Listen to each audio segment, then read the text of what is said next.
खुलुमबाय आं माइनाव बसुमतारी गिबियावनो बर' रादाब नायगिरि नोंथांमोनखौ आंनि चेनेलाव बरायहरबाय लोगोसे गोजोन फुंबिलिनि गाहाम हामलायथि बावहरबाय नोंथांमोननि थाखाय लानानै फैबाय आं गोदान मोनसे रादाब नोंथांमोना भिडिअखौ अननानै जोबजासिम नायलांदो।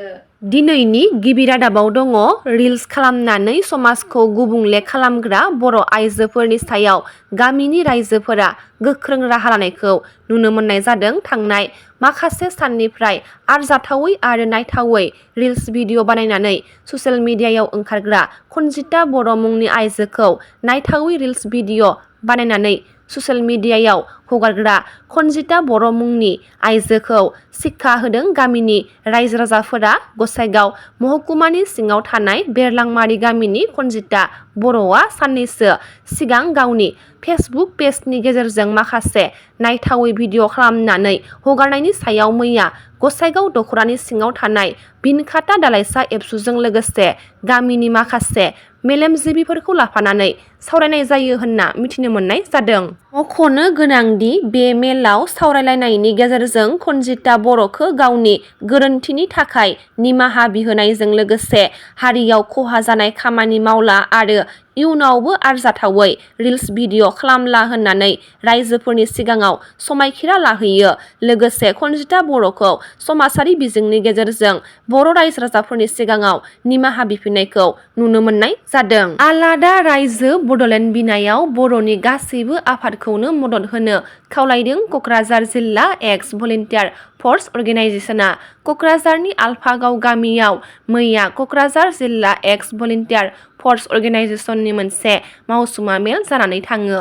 बे मावसुमा मेलाव एक्स भलन्टियार फर्स अर्गेनाइजेसना बावैसो सान सिगाङाव आलादा रायजो बड'लेण्डनि थाखाय भारतनि नखर मन्थ्रिनो गोसोखां बिलाइ गथायनायनि सायाव गुवारै सावरायलायनाय जायो आरो एक्स भलन्टियार फर्स अर्गेनाइजेसननि जानो गोनां बोसोरारि जथुम्मायाव लाइमोनफोरखौ लानानै मोनसे सोमावसारारि आफाद दानो थांखि लानायनि सायाव सावरायलायनायाबो जानानै थाङो होनना मिथिनो मोनदों। गुबुन फारसेथिं बे हाबाफारिनि गेजेरजोंनो आलादा रायजो बड'लेण्ड बिनायाव बर'नि गासैबो आफादखौनो मदद होनो थाखाय खावलायहरदों क'क्राझार जिल्ला एक्स भलन्टियार फर्स अर्गेनाइजेसन आफादा। बिटिआर गोजोन गोरोबथा सानखौ फालिनो साखाफारा जादों दुलाराय बर' फरायसा आफादा।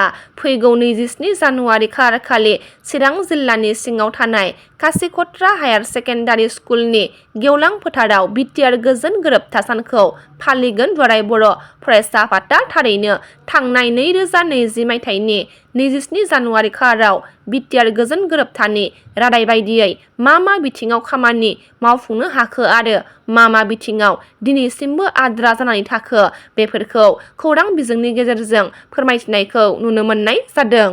थांनाय 20 जानुवारिनिफ्राय जागायजेननानै 22 जानुवारिसिम सानथामनि हाबाफारिजों क'क्राझारनि साइ स्टेडियामाव खुंफुंजानाय बड'लेण्ड स्पर्ट्स मिट 3.0नि गेलेनाय बादायलायनायाव जिल्ला हिसाबै आवग्रिनो हानाय मेडेलनि फारिलाइखौ समाजारि बिजोंनि गेजेरजों फोसावनानै होबाय। बेनिनो क'क्राझार जिल्लाया मोन 25 गल्ड मेडेल आरो मोन 25 सिलभार मेडेल आरो मोन 18 ब्रन्जनि मेडेल गासै 68 मेडेल देरहानो हादों आरो उदालगुरि जिल्लाया मोन 19 गल्ड मेडेल आरो मोन 16 सिलभार मेडेल आरो मोन 27 ब्रन्जनि मेडेल गासै 62 मेडेल देरहानो हानायखौ मिथिनो मोनदों। आरोबाव तामुलपुर जिल्लाया मोन 11 गल्ड मेडेल आरो मोन 9 सिलभार मेडेल आरो मोन 8 ब्रन्जनि मेडेलखौ देरहानो हानायखौ नुनो मोननाय जादों। चिराङाव BGRUWCआ 2 घन्टा खुद्रिसारनाय हाबाफारि लादों। खुद्रिसारनायनि गुबै थांखिफोरानो जादों सेथियाव बोख्लायजानाय 3 मावसुमाफोरनो थाबैनो साख्रिखौ होफिननांगौ, नैथियाव जयमल बसुमतारीनि थैनायनि थाखाय राङारि अनसुंथाइ होनांगौ आरो थामथियाव चिरां जिल्लानि धालिगावआव थानाय बङाइगाव रिफाइनारि दरखं मोखाङाव 2 घन्टा धरना होनानै रुंसारि जानाय जयमल बसुमतारी नखरनि सोद्रोमाखौ बिथांनि जायगायाव थिसनफिननांगौ होननानै दाबि दैखांदों।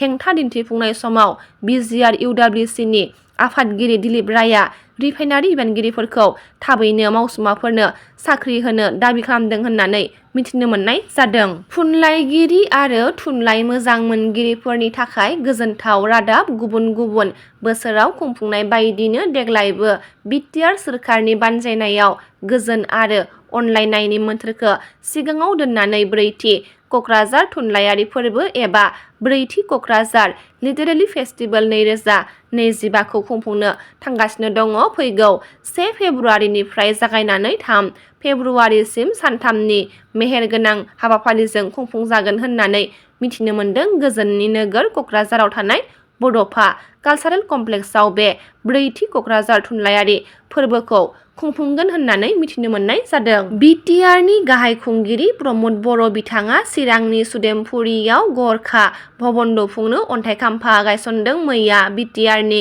गाहाय खुंगिरि प्रमद बर' बिथाङा गरखा हारिनि थाखाय गोबां जौगाथायनि खामानि मावनायजों लोगोसे चिरां जिल्लानि सिङाव थानाय बेंटल गेट सुदेमपुरि गामियाव गरखा भवन कालचारेल रिसार्च मिरु लुफुंनो थाखाय अन्थाइ खाम्फा बेखेवनानै होयो। मख'नो गोनांदि बे हाबाफारियाव बिटिआरनि गाहाय खुंगिरि प्रमद बर' बिथांजों लोगोसे MLA Nirmal Kumar Brahma, EM Ranjit Basumatary, EM सायखं Basumatary बिथांमोना बाहागो लादोंमोन। एसेनोसै, गाबोन फिन गोदान रादाबनाय लोगो मोनगोन। नोंथांमोना भिडिअखौ जोबजासिम नायबायब्ला अननानै लाइक, शेयार, कमेन्ट लोगोसे साबस्क्राइब खालामनानै होदो। गोजोन्थों।